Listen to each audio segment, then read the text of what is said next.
What is the next step in the continued development of the Lee Summit Airport? Lee Summit Airport, there's a very mixed reaction about Lee Summit Airport. I've had two people jump me about it. They're airplane owners. They do it on a pleasure basis. Over $30 million spent to facilitate 2 or 3% of the population here over the years. There's nothing we can do about it now except just let it be and to try to hold the losses, which have been almost continual for 30, 40 years, to continue. There's not much else we can do with it this time. Let the people have their recreational airplanes. And I've posed these two people that have jumped me about it and say I have a closed mind about it, but 30 or 40 years of experience is kind of tends to make a certain belief in your mind.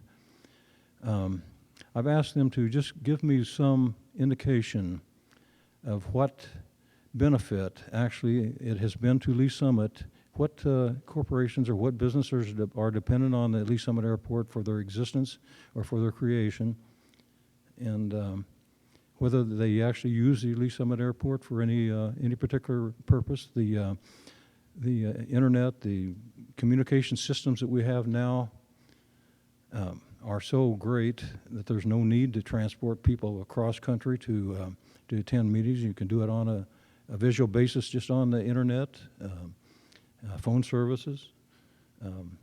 The need for communication by airplane will be less and less each year from now on. And I know that the Harrisonville Airport is planning on expansion. I think that it would make much better sense to get a regional small airport that would be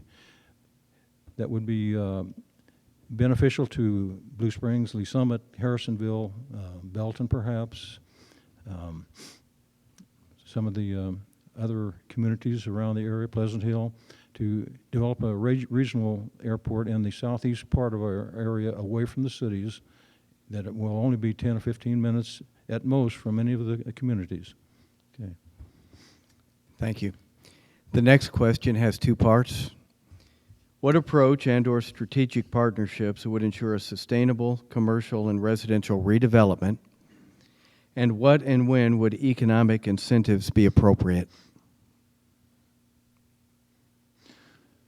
I would suggest that the Chamber of Commerce, the Economic Development Council, let's see,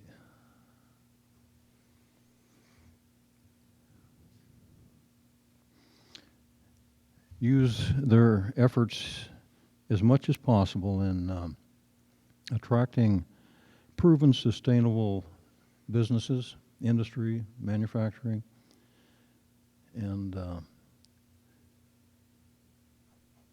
those companies that they approach to actually have an investment in the property themselves, not be looking to have benefits from the city paid by the taxpayers or through bond issues or so forth, or through tax incentives or benefits. The redevelopment, commercial redevelopment, residential redevelopment, there are the programs already in place with the city. I think there's about 4 or 5 of them. First-time home buyers. See, I had a list of them if I could find it. But there's about 4 or 5, TIF, TDD, LCRA, CID. They're all involved in promoting and redevelopment and advancing economic progress in the urban core. And I would suggest that they be used as much as possible to identify those properties that are run down, that need to be rehabilitated, to advance funds that are available to those people, and to encourage restoring the structures and the homes, and to cure urban blight where it's needed. Thank you. The next question. What is your position on the pending bond issues on the upcoming November ballot? I have no information about the upcoming bond issues. I understand they're still being formulated, and I don't know as they've been even brought out for the public to understand or to review yet. Okay, thank you. Please state why you believe the voters should support you as a candidate, and state what you would most like to accomplish during your term.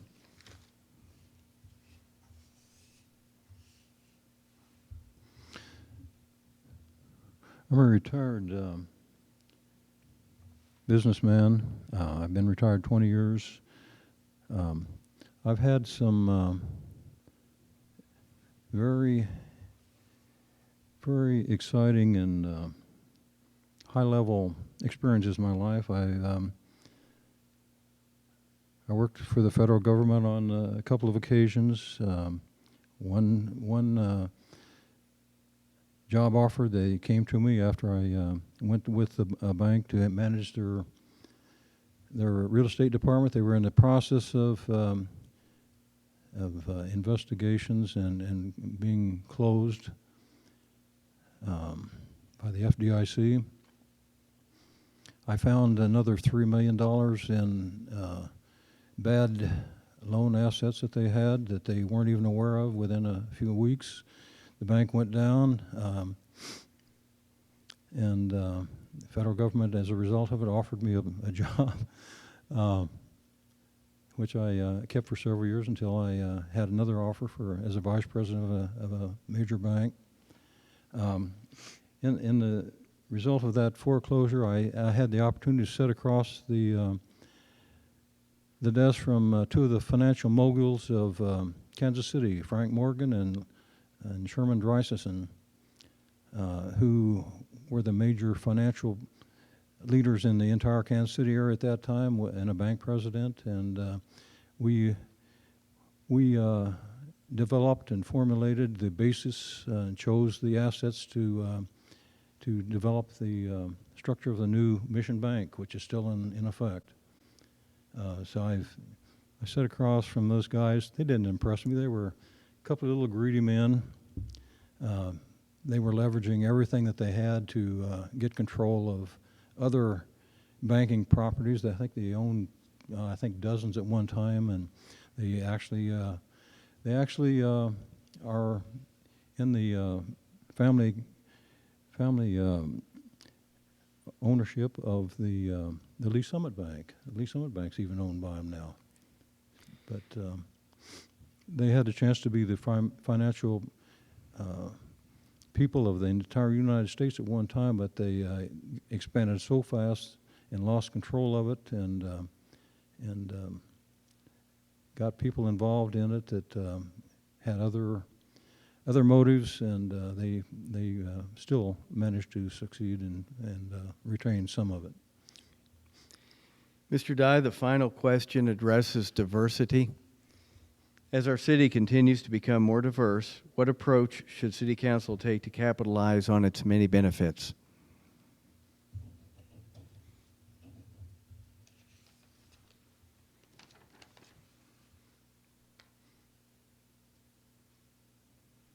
You want to read that again to me? Yes, sir. As our city continues to become more diverse, what approach should City Council take to capitalize on diversity's many benefits? Diversity's many benefits.